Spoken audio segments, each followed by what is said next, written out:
We start in the southeast, where the governor of Enugu State, Ifeanyi Ugwuanyi, has assured that his administration is committed to the growth and development of the people in the state. Governor Ugwuanyi was speaking at a rally for workers in the state service to set the tone for the new year.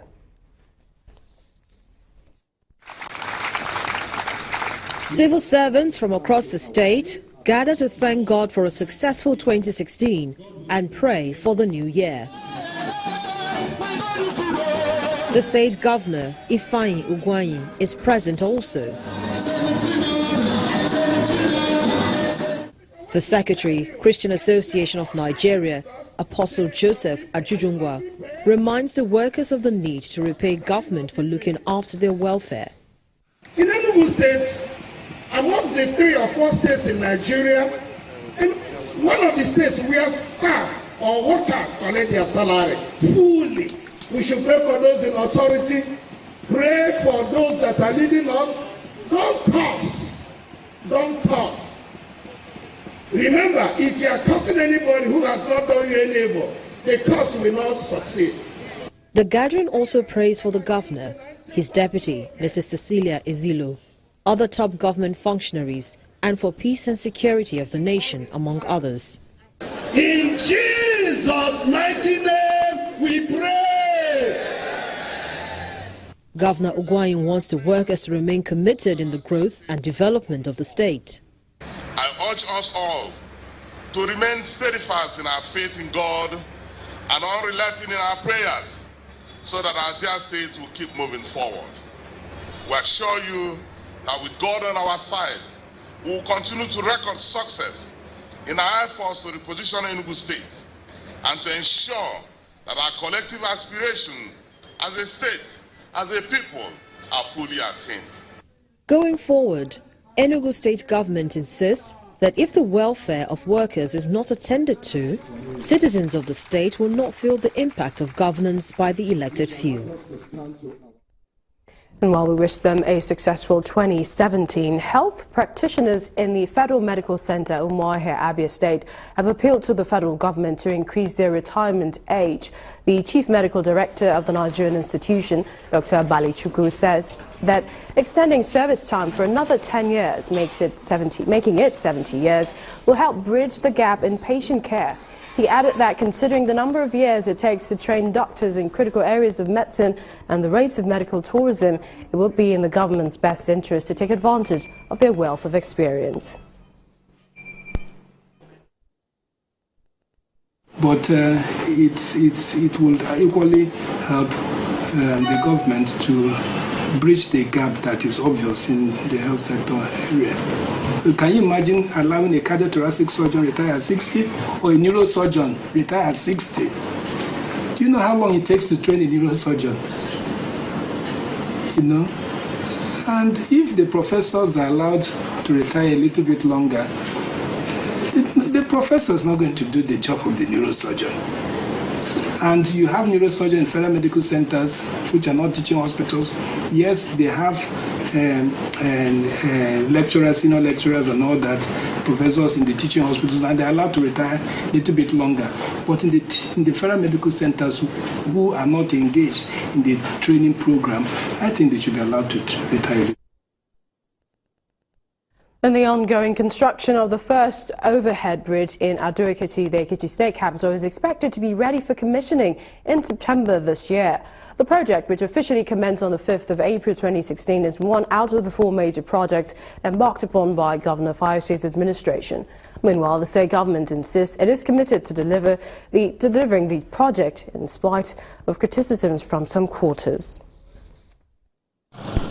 The first ever flyover in Ekiti State under construction.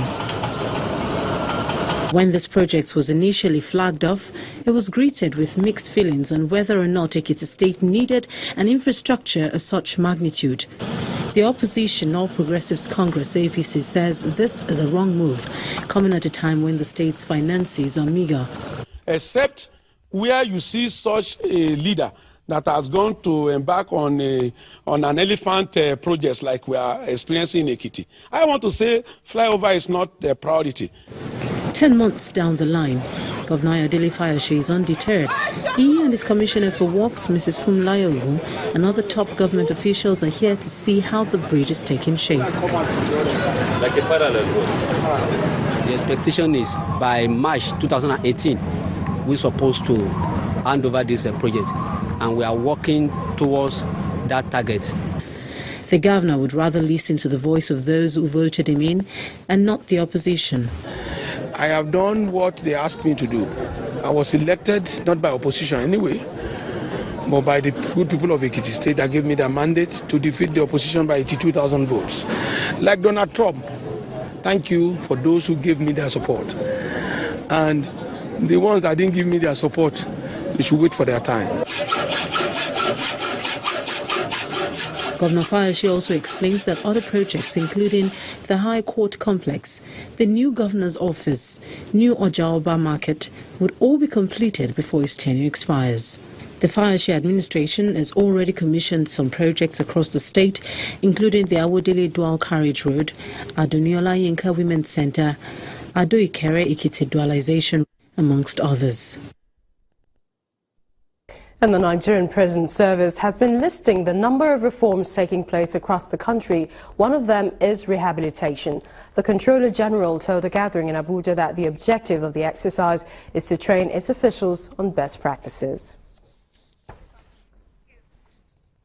Well, the Osun State Command of the Nigeria Police Force has launched a GIS satellite monitoring system to aid its crime prevention efforts. This latest intervention, according to the state police boss, will ensure proactive and quick crime detection and prevention. Special times, they say, demand special measures. Perhaps this prompted the new move by the police in Osun State, southwest Nigeria, to explore the power of satellite mapping and monitoring to fight crime. 37 officers of the command have already been trained to use this software. In case of emergency, we have distress call from any part of the state. We'll be able to get the longitude and latitude of that particular place, locate it on the map of Osun State. The software is an offline system that tracks and monitors criminal activities and deploys officers to handle emergency situations. The essence is to enhance the service delivery capacity of the command. I know if we are able to respond to distresses on time, it means we'll be able to prevent the occurrences of crime. Satellite mapping is a major boost to combat crime, but constant valuable information from members of the public is equally important. The arrested suspect is a notorious cultist who has also been implicated in about 3 other murders. Meanwhile, 15 suspects will be arraigned in court at the conclusion of an investigation. According to the police, the suspects were arrested for various crimes. And that's news across Nigeria at this time. Many thanks for watching. I'm Millicent Onwoka.